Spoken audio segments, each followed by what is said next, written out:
दोस्तों, एक DSP madam school कार्यक्रम में पहुंची और वहां पर एक कुर्सी पर बैठी हुई थी। तभी एक 10 साल के बच्चे ने आकर कहा, तुम मेरी पत्नी हो। दोस्तों, फिर जो हुआ उसे सुनकर आप भी हैरान रह जाओगे। इसलिए इस वीडियो को शुरू करने से पहले वीडियो के लिए एक लाइक तो बनता है, और अभी तक चैनल को सब्सक्राइब नहीं किया तो चैनल को सब्सक्राइब जरूर कर ले, क्योंकि आप लोगों के एक सब्सक्राइब करने से हमारा परिवार बढ़ता है और हम इसी तरह रोज इंटरेस्टिंग वीडियो लाने का प्रयास करते हैं। तो दोस्तों, डीएसपी सीमा वर्मा अपने साहस और ईमानदारी के लिए पूरे जिले में जानी जाती थी।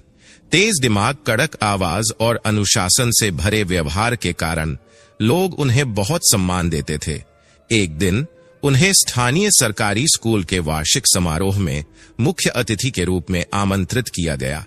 वह अपने पुलिस स्टाफ के साथ जब स्कूल पहुंची तो बच्चों और शिक्षकों ने तालियों की गड़गड़ाहट के साथ उनका स्वागत किया।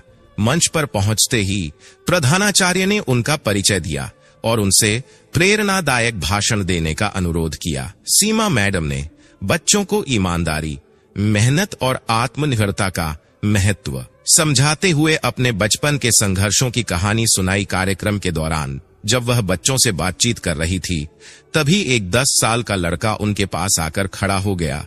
वह बड़े ही आत्मविश्वास से बोला, तुम मेरी पत्नी हो। पूरा हाल रह गया।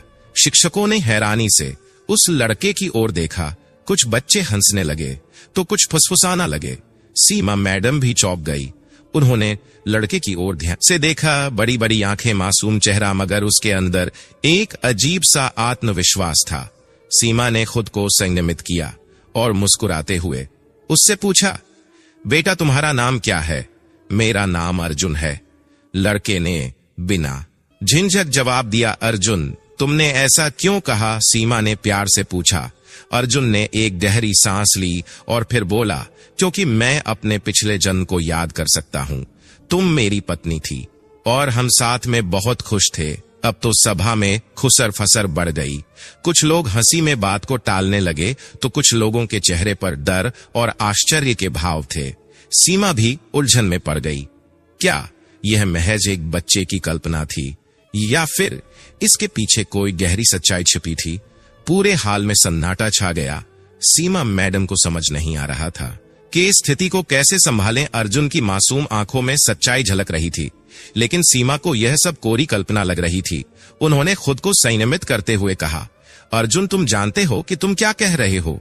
अर्जुन ने बिना किसी हिचकिचाहट के सिर हिलाया और बोला, हाँ, मुझे सब याद है। तुम सीमा नहीं, सुमित्रा हो। पिछले जन्म में हमारी शादी हुई थी। हम एक छोटे से गांव में रहते थे। तुम हमेशा नीले रंग की साड़ी पहनती थी और आम के पेड़ के नीचे मेरी पसंद की खीर बनाकर खिलाती थी। सीमा की आंखें हैरानी से फैल गई। नीली साड़ी और आम का पेड़, यह सब कुछ अजीब तरह से परिचित लग रहा था, लेकिन वह इसे संयोग मानते हुए बोली, अर्जुन, यह सब तुम्हारी कल्पना भी हो सकती है। तुम अभी बहुत छोटे हो, इन बातों में मत पड़ो। अनसुनी कर दी और आगे बोलने लगा, तुम्हें याद है हमारी नाव एक बार नदी में बह गई थी और तुमने मुझे बचाने के लिए पानी में छलांग लगा दी थी, लेकिन वह अचानक चुप हो गया। सीमा को ना जाने क्यों दिल में एक अजीब सी बेचैनी महसूस हुई। वह अर्जुन की बातें सुन तो रही थी, लेकिन खुद को यह मानने से रोक रही थी कि यह सच हो सकता है। प्रधानाचार्य ने माहौल को हल्का करने के लिए हंसते हुए कहा, अर्जुन बेटा, तुम बहुत अच्छी कहानियां बना लेते हो। अब चलो डीएसपी मैडम को धन्यवाद कहो और अपने दोस्तों के साथ बैठो। लेकिन अर्जुन पीछे हटने को तैयार नहीं था। उसने अपनी जेब से एक पुराना मिट्टी से सना हुआ कड़ा निकाला और सीमा की ओर बढ़ाया। अगर तुम सच में सीमा हो और मेरी बातों पर भरोसा नहीं कर रही, कड़ा है जो तुम्हें मैंने दिया था, इसे तुमने अपने घर के आंगन में गाड़ दिया था, याद है? सीमा ने झटके से खड़े को देखा। उनके हाथ कांपने लगे। ये कड़ा उन्हें अजीब तरह से पहचाना सा लग रहा था। उनके मन में कुछ धुंधली यादें उभरने लगी। लेकिन यह कैसे संभव था? क्या यह सब सच में उनका कोई पिछला जन्म था?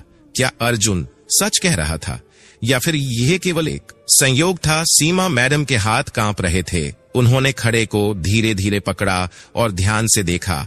यह सच में बहुत पुराना लग रहा था, जैसे मिट्टी में वर्षों तक दबा रहा हो। अर्जुन की आंखों में अजीब सी चमक थी, जैसे वह कुछ साबित कर चुका हो। भीड़ अब और अधिक उत्सुक हो गई थी। कुछ लोग इसे महज संयोग मान रहे थे, तो कुछ के चेहरे पर रहस्यमय भाव। खुद समझ नहीं आ रहा था कि वह क्या महसूस कर रही हैं। उन्होंने अर्जुन से गहरी नजरों से देखा और पूछा, अगर तुम्हें सब याद है तो बताओ, मैंने इस कड़े को कहां गाड़ा था? अर्जुन बिना रुके बोला, हमारे पुराने घर के आंगन में, जहां वह बड़ा पीपल का पेड़ था। तुमने कहा था कि यह कड़ा मेरे लिए सौभाग्य लाएगा, इसलिए इसे जमीन में दबा रहे हो ताकि इसे कोई ना चुरा सके। सीमा की सांस अटक गई। यह सब कैसे संभव था? यह बातें अर्जुन को कैसे पता हो सकती थी? एक शिक्षक ने हंसते हुए कहा, बच्चों में कल्पना की शक्ति बहुत होती है। मैडम, हो सकता है अर्जुन ने कहीं से सुनी नई बातें जोड़ ली हो। लेकिन सीमा का दिल अब भी बेचैन था। कहीं ना कहीं अर्जुन की बातों में कोई सच्चाई थी। उन्होंने अर्जुन के सिर पर हाथ रखा और धीरे से पूछा, अर्जुन, तुम्हें और क्या क्या याद है? अर्जुन थोड़ा सोचकर बोला, मुझे वह आखिरी दिन भी याद है जब गांव में बाढ़ आई थी। हमारा घर डूब गया था। तुमने मुझे एक नाव में बैठाया था, लेकिन खुद नहीं आ पाई थी। मैंने बहुत रोका था, पर तुमने कहा था कि मैं जाऊं और अपना जीवन बचाओ, और फिर पानी तुम्हें बहा ले गया। सीमा का दिल जोर से धड़कने लगा। उनके दिमाग में धुंधली सी छवियां तैरने लगी। बाढ़, नाव, बहता हुआ पानी। लेकिन यह कैसे हो सकता है? क्या यह बस उनका वहम था, या अर्जुन सचमुच उनके किसी बीते जन्म का कोई हिस्सा था? सन्नाटा छा गया था।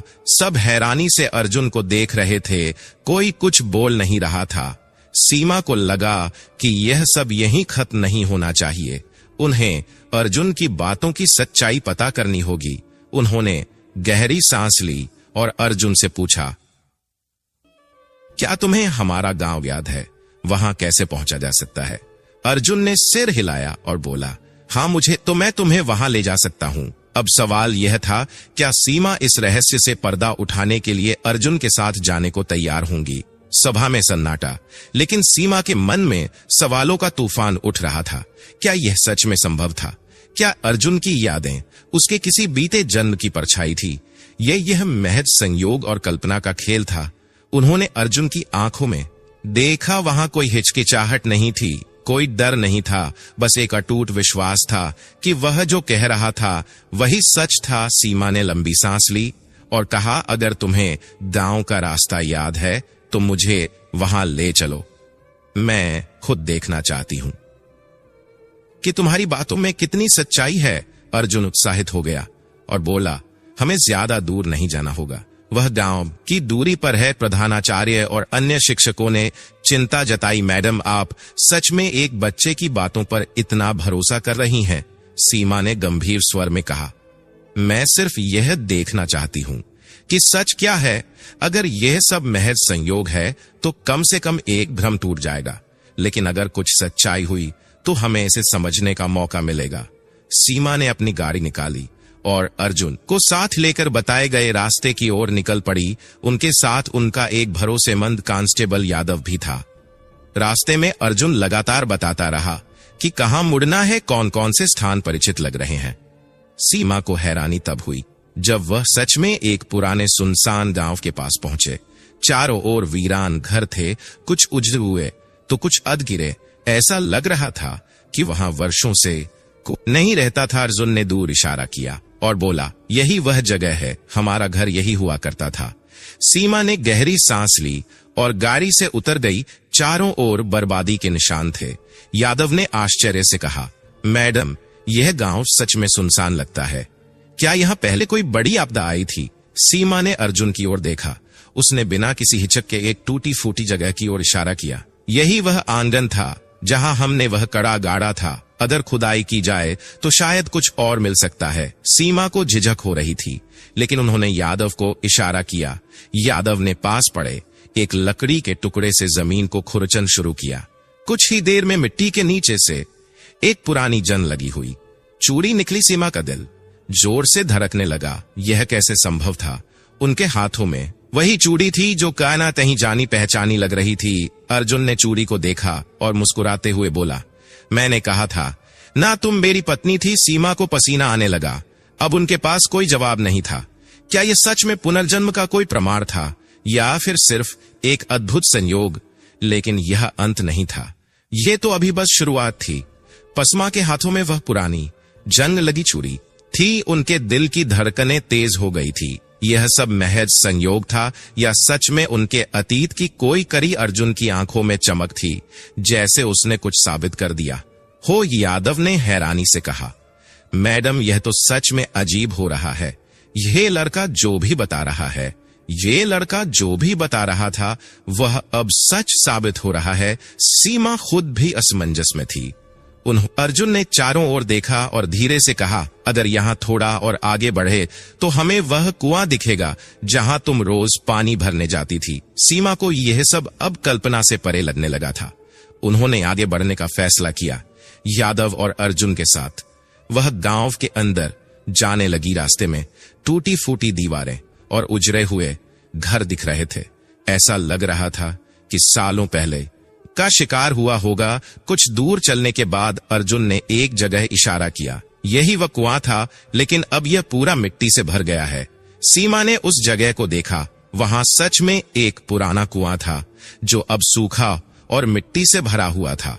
लेकिन सबसे अजीब बात यह थी कि जैसे ही सीमा ने कुएं की दीवार पर हाथ रखा, उनके दिमाग में धुंधली